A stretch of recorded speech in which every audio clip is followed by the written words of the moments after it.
Hello नमस्कार साथियों। बिहार में बीपीएससी के तरफ से तैयारी 3 का रिजल्ट प्रकाशन किया गया और प्रकाशन के क्रम में यह मामला देखने को सामने आया कि बहुत सारे सीटों को बचा लिया गया। जो सीटों की जो संख्या है वो छात्रों को नौकरी न देकर वो छात्र से सीट बचा लिया, या फिर इसके कारण बहुत सारे हो सकते हैं, या फिर उस सब्जेक्ट में उतना कैंडिडेट ना मिला हो, यह भी कारण हो सकता है।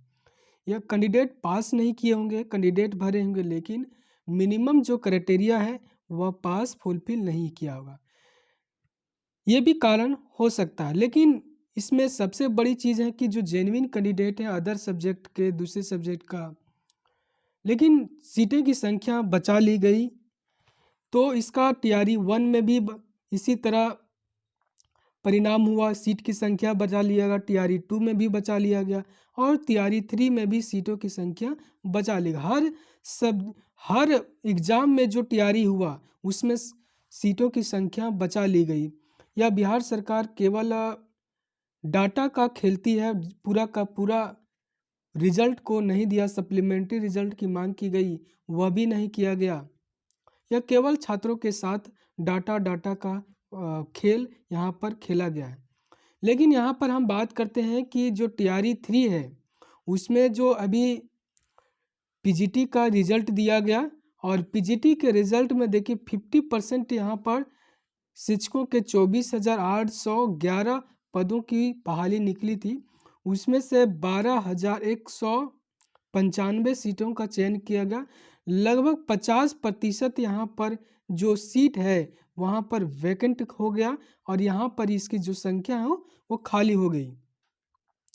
और ये जो संख्या उम्मीद लगाया जा रहा है, कयास लगाया जा रहा है कि ये जो संख्या है वो वह टीआरई जब 4 आएगी, टीआरई 4 आने वाला है और अभी लास्ट दिसंबर का महीना है, अंतिम महीना है, तो लास्ट जनवरी तक इसका नोटिफिकेशन आने वाला है और ये फरवरी तक इसका उम्मीद लगाया जा रहा है कि टीआरई 4 का एग्ज़ाम हो जाएगा।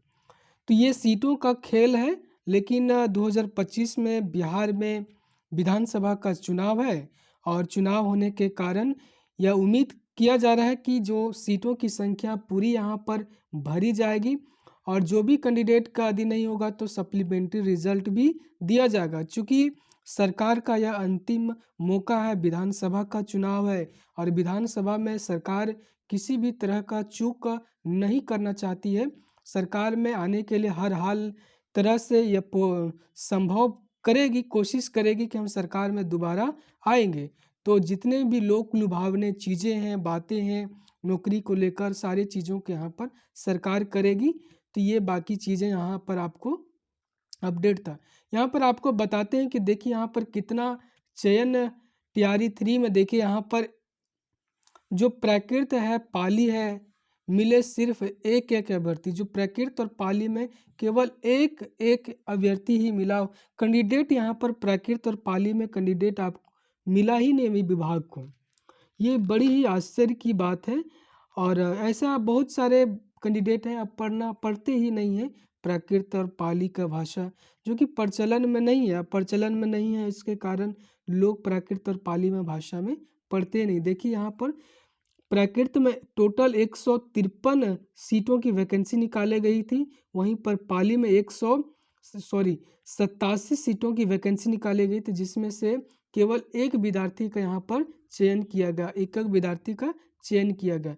यहाँ पर आप देख सकते हैं सीटों की संख्या कितना यहाँ पर देखिए संगीत में, कला में 918 सीटें, करीबन 50% सीटें यहाँ पर खाली रह गई। उद्यमशीलता यहाँ भी सीटें खाली रह गई। गणित है उसमें भी सीट खाली रह गई। पीजीटी की हम बात कर रहे हैं तो यहाँ पर सीटें देखिए हर सब्जेक्ट में थोड़ा थोड़ा, हर सब्जेक्ट में सीटें यहाँ पर खाली हो गई, देख सकते हैं यहाँ पर। तो ये छोटा सा इन्फॉर्मेशन है। तो आपको बताने का मतलब ये था हमको कि जो सीटें हैं वो 50% लगभग सीटें यहाँ पर पीजीटी में खाली हुई है। यही पीजीटी का जो सीट है, जो स्टेट पास किया हुआ है, जो स्टेट पेपर 2 पास किया हुआ है, वह जो पेपर 2 पास किया वो पीजीटी के लिए फिर से यहाँ पर टीचर के लिए वह एलिजिबल हो गया और वो टीआरई 4 में यहाँ पर उसके लिए एक बड़ा अपॉर्चुनिटी यहाँ पर बनकर उभर कर आ रहा है टीआरई 4 में। तो ये आप यदि आप 1 नंबर 2 नंबर से छूट गए या किसी कारणवश से आपका नहीं हो पाया तो आप फिर से जोरदार से लगिए और इस एग्ज़ाम को साकार कीजिए। अपने टीचर बनने का जो सपना है, माँ बाप का सपना है, भाई बहन का, परिवार का सपना है, उसको पूरा कीजिए। बाकी ये वीडियो आपको कैसा लगा, और यदि हमारे चैनल पर नए हैं तो हमारे चैनल को सब्सक्राइब कीजिए और इस तरह के लेटेस्ट अपडेट के लिए आपको पल पल की अपडेट, आपको चीज़ों का आपको अपडेट यहाँ पर किया जाता है।